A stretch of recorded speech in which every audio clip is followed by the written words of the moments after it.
हमारे साथ महेश ओझा जी अब शो में शामिल हो रहे हैं। महेश सर, बहुत स्वागत है आपका मनी 9 पर। Very good afternoon. Good afternoon. Sir, बाज़ार में जैसा एक्सपेक्टेड था वीकेंड से पहले और जंग के माहौल में क्रूड $100 के ऊपर, ये सारी चीज़ें यही इंडिकेट कर रही हैं कि बाज़ार में जो तेजड़ियाँ हैं उनका कोई नामो निशान नहीं है। कॉन्फिडेंस ज़ीरो के आसपास है और पूरी तरह से बाज़ार है बियर्स की ग्रिप में, मंदड़ियों के हाथ में। ऐसे माहौल में सर, इतनी गिरावट के बाद अब कैसी रणनीति होनी चाहिए? देखिए, फिलहाल वेट एंड वॉच की स्ट्रेटेजी है। अगर कोई भी इन्वेस्टर है हम्म। तो वो थोड़ा सा वेट करना चाहिए, कारण कि थिंग्स ऐसी जगह चल रही है मार्केट, और अनसर्टनिटी पीरियड है, और यहाँ पे कोई एक क्लियर पाथ नहीं है जहाँ हम्म। पे एकदम अगर आपको लेना भी है तो थोड़ा सा लेके रख लीजिए। आपको बिल्कुल लॉन्ग टर्म सोचना पड़ेगा। हम्म। आज के आज आपने लिया, वापस से ट्रेंड रिवर्सल होगा इसकी कोई गारंटी फिलहाल अभी तक बाजार में नहीं है। यस, निफ्टी का जोन जो है ये ओवरसोल्ड है। कोविड के टाइम के बाद में ये पहली बार है जब ये जोन ओवरसोल्ड में हुआ है, ये टाइप का जो हम्म। आरएसआई जो है काफी ओवरसोल्ड जोन में दिखाई दे रहा है। तो हम्म। ओवरसोल्ड है डेफिनेटली, बट थिंग्स जो है अभी बाहर का सिचुएशन अलग से है। घरेलू चीजें जो है वहां पे एक डिस्ट्रप्शन थोड़ा सा दिखाई दे रहा है। तो हम्म। ये जैसे जैसे सेटल होगी उसी के बाद में मार्केट जो है थोड़ा स्टेबलाइज होगा। लेकिन अभी जो हमारे मार्केट ने किया है पिछले हम्म। 10-15 दिन में, बहुत फास्ट करेक्शन दिया है। और इवन जो अपन रिसेंट हाई से देखेंगे तो 12% का करेक्शन, जो करीब 23,199 बनता है, वो 23, आज 23,193 का लेवल अभी तक का लेवल लो टच किया है। तो 12% रिसेंट हाई से करेक्ट ऑलरेडी मार्केट हो चुका है। मैक्सिमम 15% की गुंजाइश रहती है, और 10-12% एक मिनिमम जोन रहता है। तो 12% ऑलरेडी करेक्ट कर चुके हैं, निफ्टी ओवरसोल्ड जोन में है। मैं ये नहीं बोलता हूँ कि यहाँ पे खरीदारी करने से आपका पोर्टफोलियो एकदम ग्रीन हो जाएगा, या बेस्ट बाई है, या आज ही बॉटम बन गया है। वो सारी चीजें क्योंकि अभी एक क्लियरिटी नहीं है मार्केट के अंदर, हर तरफ अनसर्टेनिटी बनी हुई है, अनसर्टेनिटी का माहौल है। लेकिन यस, निफ्टी ओवरसोल्ड है, चीजों के भाव रिजनेबल है। ये थोड़ा माहौल जो है वैसा एक डाइसी माहौल बना हुआ है। ट्रेडिंग के लिए पर्पज के हिसाब से देखेंगे फ्रेंडली है नहीं, वन साइड एक लो ही बन रहा है ना, उसके अंदर वापस से एक बाउंस बैक भी, सब पूरा एक बाउंस बैक जो आता है वो भी आजकल आ नहीं रहा है। हम्म। ओवरसोल्ड बना हुआ है। थिंग्स को वेट करेंगे थोड़ा।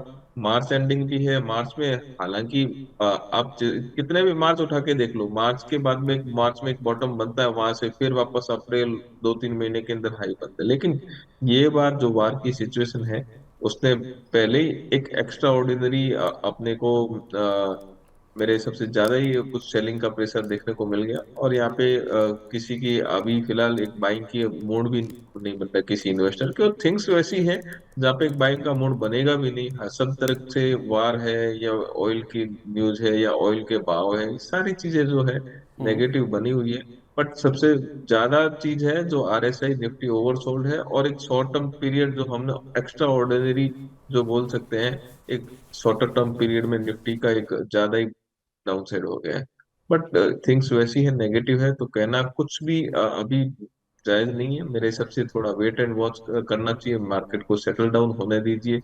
इन्वेस्टर फ्रेंडली है, अगर उनकी कैपेसिटी है तो थोड़ा थोड़ा एक्यूमुलेट कर सकते हैं, बट वो भी है, वो भी नजरिया आपका एकदम लंबा रहना चाहिए, तभी जाके चीजें होगी। क्योंकि कौन सी इंडस्ट्री को क्या डिस्टर्ब होगा पता नहीं। पहले ट्रम्प आए, उन्होंने डिस्टर्ब किया, फिर अभी ये नई चीजें आ गई, एक one by one her industry में कुछ ना कुछ डिस्टरबेंस आ रहे हैं। तो जब इतने डिस्टरबेंस साथ में आ रहे हैं, कोई एक इंडस्ट्री वापस अपने को मार्केट को संभाल लेगी, ये ऐसा उचित नहीं होता है। थोड़ा wait and watch, time to settle things. Hope की भी मार्च एंड के बाद में शायद चीजें थोड़ी सी रिकवर होती हुई दिखाई दे, ऐसी पॉसिबिलिटीज पास्ट ट्रैक रिकॉर्ड से मिलती है। ठीक है सर, जब आप कह रहे हैं कि थोड़ा थोड़ा खरीदा जा सकता है, इंडेक्स लेवल की बात करें या फिर सिलेक्टिव स्टॉक्स की? नहीं, इंडेक्स लेवल को फिलहाल एक साइड में रख देना ज्यादा बेटर है। सेलेक्टिव स्टॉक्स जहाँ पे आपको जहाँ पे ऐसा लगता है कि यहाँ पे एक थोड़ा सा अपन देख सकते हैं कि यहाँ पे कोई ज्यादा नेगेटिविटी या कुछ चीजें ज्यादा इम्पेक्ट नहीं करेगी, या थोड़ा सा भी पॉजिटिव होता दिखाई देता है, हम्म। और या फिर ऐसा है कि बिना रीजन का ज्यादा ओवरडन कर दिया, तो वो चीजों को थोड़ा थोड़ा एक्यूमुलेट कर सकते हैं, और उसी चीजों पे ध्यान दे सकते हैं। मेरे हिसाब से आप इंडेक्स लेवल को छोड़ के स्मॉल कैप, माइक्रो कैप, ये टाइप के स्टॉक्स जो है काफी ओवरडन हो चुके हैं। अब सेलेक्टिवली वहां पे बाइंग आएगी। मिड कैप में भी निफ्टी 500 स्टॉक्स है, वहां पे भी सेलेक्टिवली बाइंग आ सकती है। बट टाइम लेगा। यहाँ से ये मान के चलना कि अभी हाथों हाथ रिटर्न मिल जाएगा, 2 महीने में मिल जाएगा, 3 महीने में मिल जाएगा, वो वाला माहौल फिलहाल नहीं है। हम्म। चीजों को थोड़ा सेटल होने के बाद में ही वो चीजें शायद मेरे हिसाब से बन पाएगी। तो थोड़ा वेट एंड वॉच करिए। निफ्टी 500 स्टॉक्स में काफी चीजें हैं जहाँ पे एक अपॉर्चुनिटी बनती हुई दिखाई देगी। बट रिटर्न कितने टाइम में बनेगा, कैसे बनेगा, वो थोड़ा अभी वेट एंड वॉच वाली स्ट्रेटेजी बनी हुई, पूरी अनसर्टनिटी है। हालांकि काफी सारे पास्ट ट्रैक रिकॉर्ड में ऐसा बताया कि ये सारी अनसर्टनिटी ही एक अच्छा बाइंग अपॉर्चुनिटी होता है। लेकिन ये बात है, ठीक है, लेकिन अपने हिसाब से जब यहाँ से रिकवरी हो, चीजें सेटल हो, अपने स्टॉक्स, प्रीफर्ड स्टॉक्स तैयार कर सकते हैं और उसके हिसाब से थोड़ी थोड़ी बाइंग अपॉर्चुनिटी देख सकते हैं। फिलहाल जो है उसको होल्ड करके रखेंगे, वो भी एक बड़ी बात है। बिल्कुल अपॉर्चुनिटीज़ बन रही हैं। आप अपनी वॉच लिस्ट तैयार रखिए, जैसे ही बाजार सेटल हो जाएगा, थोड़ा सा आप मूव आने लगेगा, तो आप इन शेयरों में खरीदारी करके चल सकते हैं। स्पेशली निफ्टी 500 के कुछ ऐसे चुनिंदा प्लेस हैं जो कि बहुत अट्रैक्टिव फिलहाल नजर आ रहे हैं। मैं ये शेयर आपसे पूछूंगा सर, आप मुझे बताइएगा चुन चुन के में या बीच में कहाँ भी आप हाईलाइट करना चाहें। इस बीच आप देखिए बाजार में जो एक्शन बन रहा है उसमें निफ्टी के और मिड कैप और स्मॉल कैप के कौन से ऐसे गेनर लूजर्स हैं वो जल्दी से आपके सामने रख देते हैं, फिर मैं आगे बढ़ता हूं और दर्शकों के जो सवाल हैं वो आपके सामने रखूंगा। तो सबसे पहले अगर आप नज़र डालें तो निफ्टी के जो गेनर्स हैं जो आज सपोर्ट देने का काम कर रहे हैं उसमें कुछ आपको जो हॉस्पिटल स्पेस के स्टॉक्स हैं या फिर जो एफएमसीजी प्ले है टाटा कंज्यूमर और एचयूएल जैसे, ये एक्टिव हैं। 1.5 से 2.25% ऊपर आपको ये स्टॉक्स नजर आएंगे।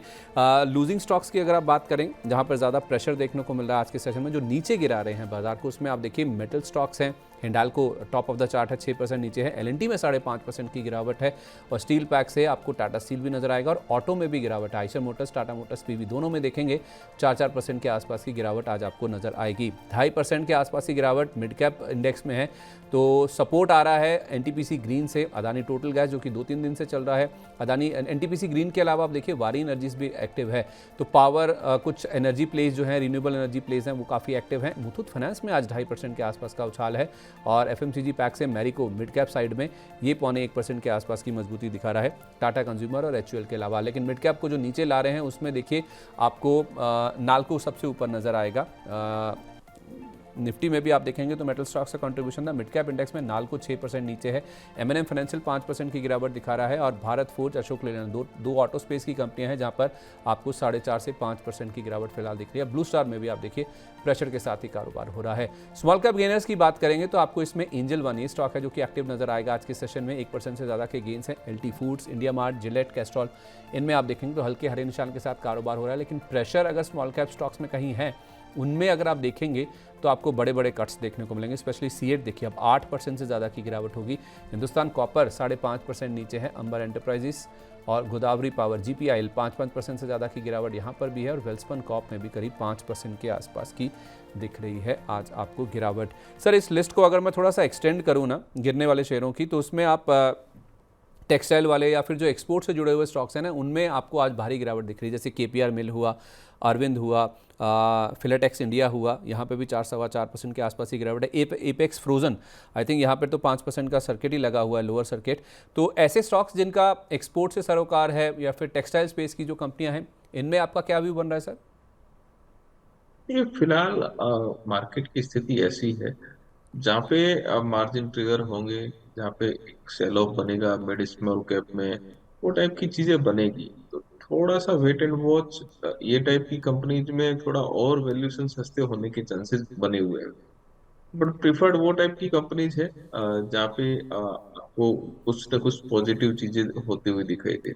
तो जैसे ऑयल से रिलेटेड कंपनीज है, या फिर जैसे अभी फिलहाल इंडक्शन से रिलेटेड कंपनीज जो है, वो टाइप की कंपनीज के अंदर जहाँ पे जैसे कहीं कहीं पे तो इंडक्शन के स्टॉक्स जो है पूरे पूरे सोल्ड आउट हो चुके हैं। तो जहाँ पे एक पॉजिटिविटी बनती है, वो टाइप के स्टॉक्स पे फोकस करना ज्यादा बेटर रहेगा। क्योंकि यहाँ पे एक एक्सपोर्ट कंपनीज के लिए थोड़ा सा डेंट जो है कहीं ना कहीं पे अपने को देखने को मिला है, अनसर्टनटी भी रहती है। और यूएस से जहाँ पे थोड़ा सा भी यूएस में एक्सपोजर है, तो वहाँ पे तो एक अनसर्टनटी शुरू से ही बनी हुई है। थोड़ा पॉजिटिव आया था बीच में, लेकिन वापस एक अनसर्टनटी बनी हुई है। तो चीजें जब तक क्लियर नहीं होगी तक इन्वेस्टर यहाँ पे एक बड़े जो क्वांटिटी है वो एक्सपोजर यहाँ पे करने वाले नहीं है।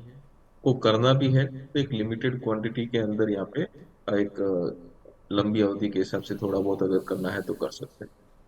ओके, तो इंडक्शन वाले शेयरों में आप देखिए टीटी के प्रेस्टीज अभी भी आपको हल्के ही सही लेकिन हरे निशान के साथ कारोबार करता हुआ दिखेगा।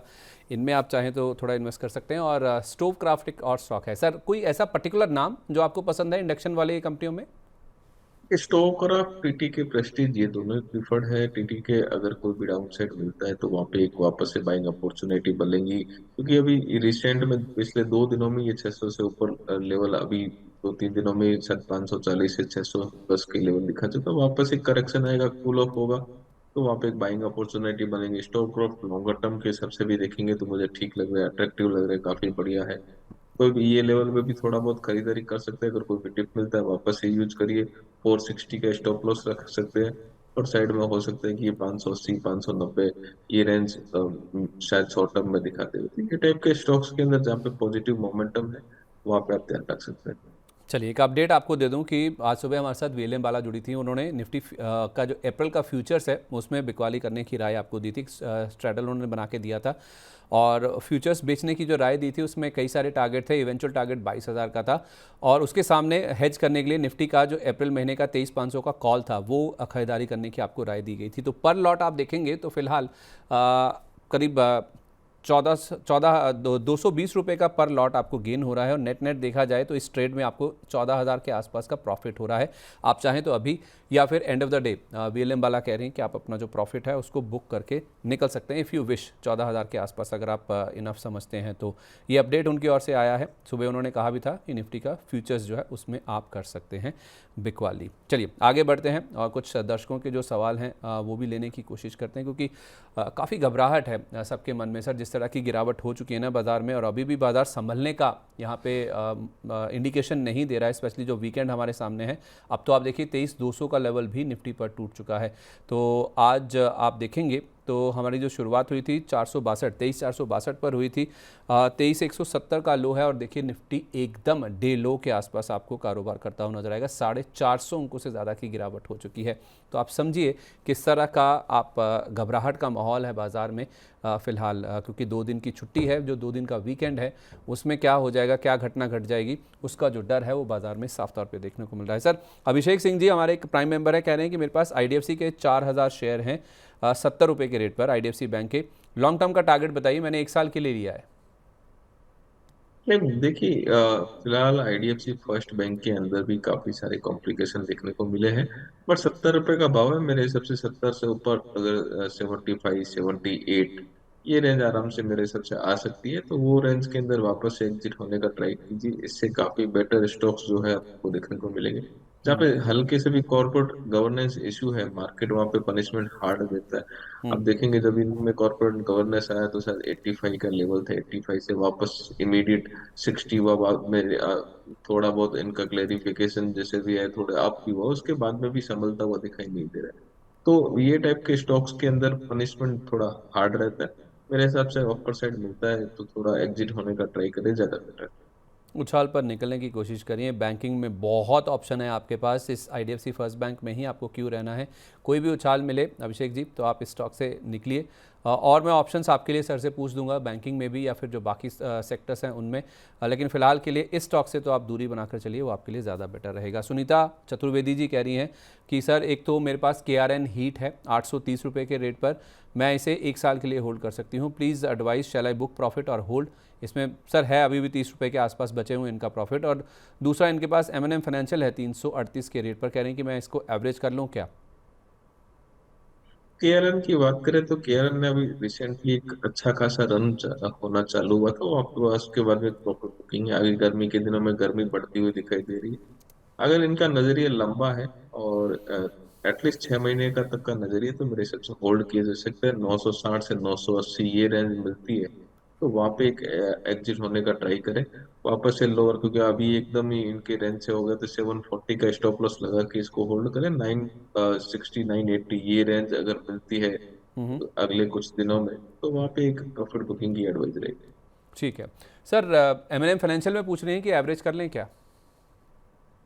नहीं, एवरेज के लिए टाइम है। कारण क्या है कि थिंग्स वैसी है कि यहाँ पे आप सारे ऑटो स्टॉक्स में भी देखेंगे तो वहाँ पे भी काफी सारी बेरिश मूवमेंट बन रहा है। अगर पेट्रोल का इश्यू है, ऑयल का इश्यू है, तो वहाँ पे ऑटो की सेल्स भी थोड़ी डिप हो सकती है, तो वहाँ पे फाइनेंस कंपनियों के जो डिसबर्समेंट है उसमें भी थोड़ी कमी आ सकती है। तो थोड़ा वेट एंड वॉच करिए, और थिंग्स कितना कैसे सेटल डाउन होती है उसके बाद में कोई डिसीजन लेवे ज्यादा बेटर है। लेकिन ये बोल सकता हूँ कि 300 305 ये रेंज अगर मिलती है तो वहाँ पे थोड़ा सा एवरेज आउट के लिए सोचना चालू किया जा सकता है। ठीक है सर, तेजस नेटवर्क्स पर आपका व्यू दीजिए। ये हमारी दर्शक हैं ब्यूटी कुमारी, कह रही हैं मैंने तेजस नेटवर्क्स 468 के लिए हुए हैं। देखिए, तेजस की बात करें तो रिसेंटली 500 प्लस का हाई बनाया था मेरे हिसाब से, और उधर से प्रॉफिट बुकिंग चालू हुई है। लोअर लेवल में आप एकदम शॉर्ट टर्म में 50-60% का स्पाइक भी अपने को देखने को मिला था। तो मेरे हिसाब से ये काउंटर थोड़ा ज्यादा वॉलेटाइल है, आपको इसके अंदर स्टॉप लॉस भी उस हिसाब से सेट करने पड़ेंगे। 340 लोअर लेवल अगर ब्रेक करता है क्लोजिंग बेसिस पे, थोड़ा और पेन देखने को मिलेगा। अनटिल अनलेस 340 ब्रेक करे वापस से ये 520 570 तक की रेंज भी आपको आने वाले कुछ टाइम में दिखा सकता है। तो होल्ड कर सकते हैं फिलहाल, क्योंकि मार्केट के अंदर प्रेशर है, तो ये स्टॉक्स भी मिड स्मॉल कैप में भी ज्यादा वॉलेटिलिटी रहती है, तो मेरे हिसाब से इसको होल्ड किया जा सकता है। मोमेंटम स्टॉक्स पे थोड़ा करेक्शन जरूर हुआ है, लेकिन ओवरऑल मोमेंटम में अभी बना हुआ है। थोड़ा भी अगर मार्केट में पॉजिटिवनेस आएगा तो यहाँ पे थोड़ी सी अपसाइड वापस देखने को मिल जाएगी। ठीक है, ओके। एक बार सर टाटा एलेक्साई पे भी आपकी राय दीजिए। टाटा एलेक्साई पर वीके के नाम से हमारे एक दर्शक हैं, कह रहे हैं कि मेरे पास 12 शेयर हैं 7,000 रुपये के प्राइस पर, काफ़ी ऊपर का लिया हुआ है सर। अब सारा ही ये स्पेस जो है वो करेक्ट हो चुका है, इनको तो बहुत लॉस हो रहा है सर। 12 क्वांटिटी इनके पास है सर, ऑलमोस्ट 3,000 के आसपास का लॉस है, तो 12 शेयरों से ही करीब करीब 36,000 रुपये का इनको लॉस हो गया। क्या भरपाई हो जाएगी सर इनके पैसे की? ये टाइप के स्टॉक्स जो है, टाटा ग्रुप के स्टॉक्स, ये टाइप के कभी कभार मतलब 2-3 साल में एक बार चलते तो काफी रिटर्न कवर करते हैं। अब इनकी भाव 7,000 है, और 7,000 वाला 4,000 हो चुका है ऑलरेडी, 4,250 के करीब। तो यहाँ पे अभी कोई भी लॉस बुक करने का सजेशन आइडियली होगा नहीं, और लॉस बुक भी करे तो इतना बड़ा लॉस वापस किसी आइटम में इमीडिएट कवर भी नहीं होगा। तो मेरे हिसाब से टाटा ग्रुप की कंपनीज है, थोड़ा और टाइम दीजिए इसको।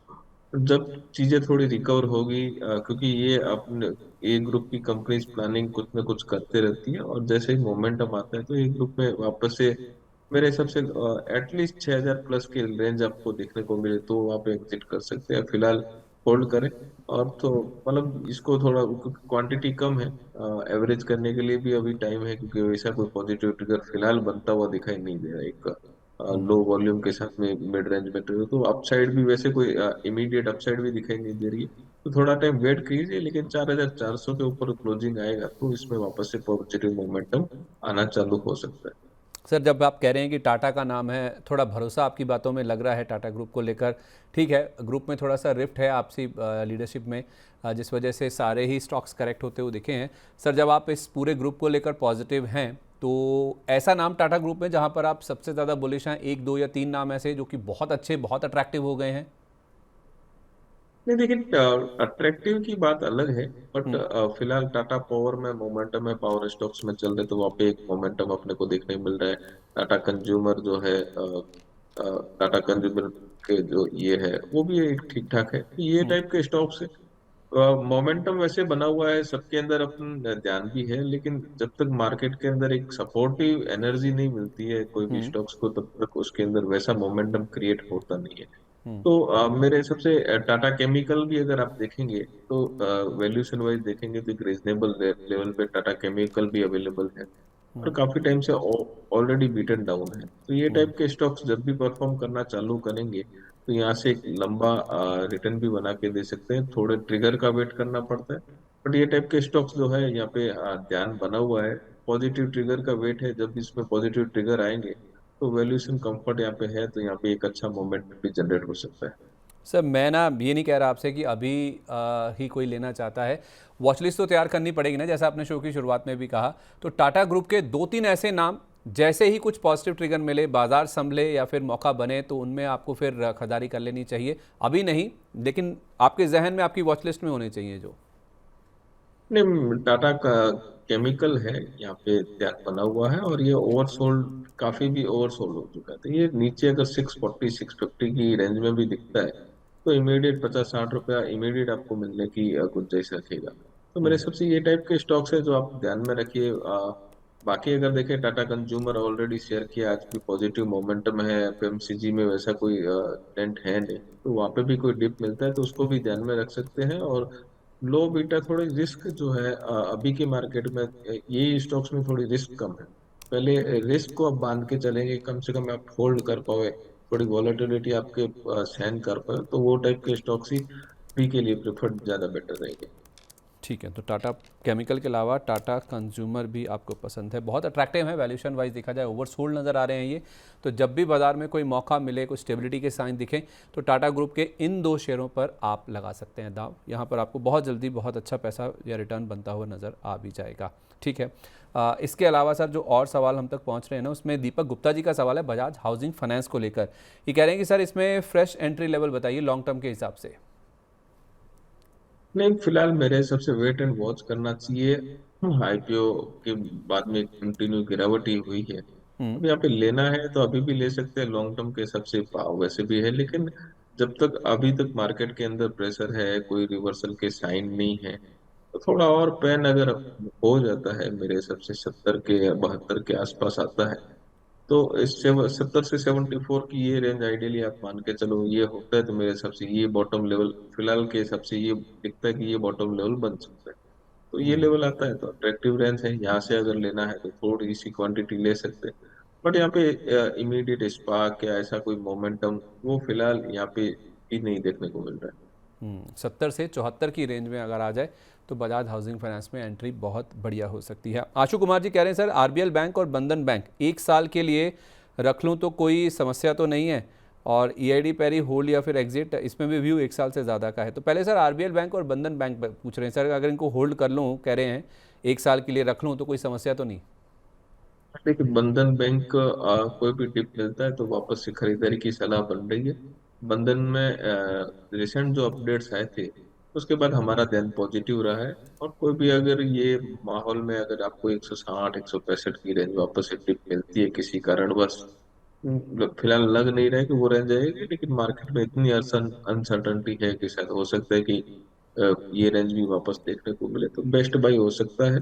और मेरे हिसाब से 20 1 रुपए का 140 के नीचे का स्टॉप लॉस लगा के 1 साल के नजरिए से होल्ड करें तो बंधन ज्यादा प्रिफर्ड अभी के हिसाब से बंधन प्रिफर्ड लग रहा है। और आरबीएल भी ठीक है, बट आरबीएल के कंपेरेटिव में बंधन का जो रिटर्न रेशियो है शायद हो सकता है कि ज्यादा रहे। तो आप कह रहे हैं कि आरबीएल के मुकाबले बंधन बैंक ज़्यादा बढ़िया नज़र आ रहा है? फिलहाल चीजें वहां पे ज्यादा बेटर होती हुई दिखाई दी है। इसके बाद में आप देखेंगे तो स्टॉक 147 से 192 तक का भी हाई दिखाया था, और उसके बाद में थोड़ा सा करेक्शन मोड में आया, तो ये करेक्शन मोड वापस से अगर थोड़ा और गहराता है तो वापस से अपॉर्चुनिटी के तौर पे देखा जाना चाहिए। ठीक है, ओके। तो जिस तरह की चीज़ें हुई हैं पिछले कुछ समय में, जो घटा है उसके हिसाब से देखा जाए तो आरबीएल बैंक के मुकाबले बंधन बैंक फिलहाल ज़्यादा बेटर नज़र आ रहा है। सर अभी मैं दीपक का गुप्ता जी का सवाल आपके सामने मैंने रखा था, जो पूछ रहे थे कि बजाज हाउसिंग फाइनेंस में फ्रेश एंट्री ले सकते हैं क्या। इन्होंने बोला है कि मेरे पास ऑलरेडी पहले से ही एक तो रिलायंस इंडस्ट्रीज़ और दूसरा जेएसडब्ल्यू इंफ्रा रखे हुए हैं। सर ये दोनों सही स्टॉक्स हैं, बने रह सकते हैं इनके साथ, और भी ऐड किए जा सकते हैं? डेफिनेटली रिलायंस मेरे हिसाब से होल्ड किया जा सकता है। रिलायंस में मुझे वैसे कोई प्रॉब्लम दिख नहीं रही है, और ये अभी के जो इवेंट हुआ है इसमें भी रिलायंस बेनिफिशियल है, और कंपनी इतनी डाइवर्सिफाइड है और इतनी चीजों में है तो यहाँ पे इतनी घबराहट नहीं है। तो लॉन्गर टर्म नजरिए के सबसे पोर्टफोलियो में आराम से रख सकते हैं। और फिलहाल ऐसे मार्केट में भी फिलहाल रिलायंस के लिए कोई ज्यादा नेगेटिविटी ऐसी कोई चीज आती हुई दिखाई नहीं दी है, तो रिलायंस को कंपेरेटिवली अब बाकी स्टॉक्स के कंपेरेटिव में देखे हुए स्टेबल था, आज भी 1400 प्लस का हाई एक बार बनाया हुई है। तो रिलायंस होल्ड कर सकते हैं, कोई दिक्कत नहीं है। अगर फ्रेश बाइंग भी करनी है तो रिलायंस के अंदर आराम से की जा सकती है।